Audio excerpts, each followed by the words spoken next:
Kirk closed and locked the front door. The undertaker had finally finished removing Gran. Good riddance.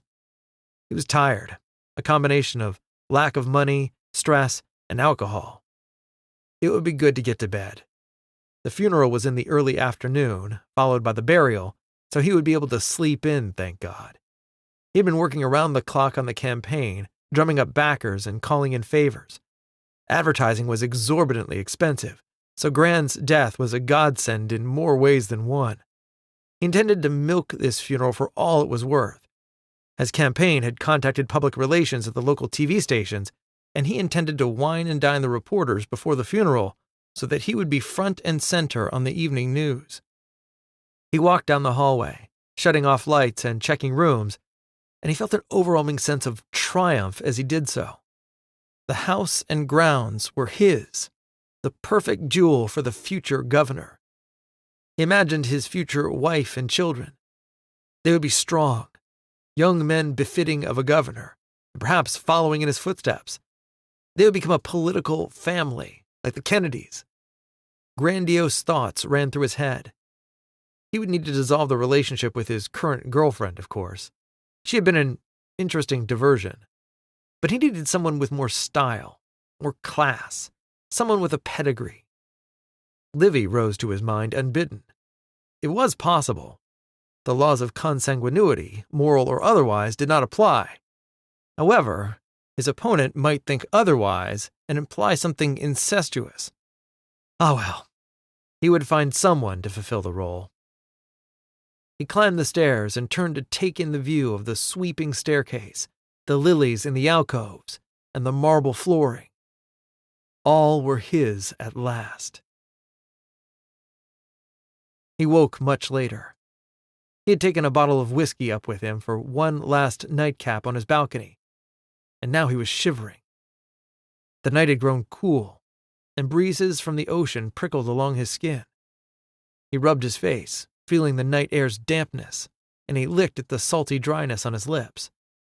The shredded moonlight cast trickling shadows across the stone as he leaned his head against the back of the chair and inhaled deeply. The scent of roses was overpowering, almost sickening in its strength. The damn things grew everywhere. He turned his head to view the flowers entwined about the stone balustrades. The first thing he would do would be to remove the climbing vines from the house. He knew Gran would turn over in her grave, but she wasn't here now, was she? He leaned over to study them. Their perfect pinkness glowed translucent in the moonlight, but he knew if he touched them, thorns would invariably embed themselves in his fingers. The little bitches. Kind of like Livy. Ah well. Roses are red, violets are... No. This would be more appropriate. Roses are dead, Gran's in the plot, I know you're my cousin, but I still think you're hot. He huffed, pulled out a cigarette, and struck a match. So far, he had kept his nasty habit a secret. He inhaled deeply, letting the nicotine enter his bloodstream, and poured himself one last drink. Then he leaned back to the rose, the petals so innocent in the night. He couldn't resist taking his lit cigarette and lowering it to the flower, carefully burning the stamens down to ash until it looked like a blackened eye. Suddenly, he turned, catching movement in his peripheral vision. One of the shifting shadows? A bird or owl, perhaps? He dismissed it and watched the moonlight and the cresting waves, lacy froth trailing down the beach. One last drink, he reminded himself, reaching for his crystal tumbler. Inexplicably, the glass moved, sliding toward the edge of the table.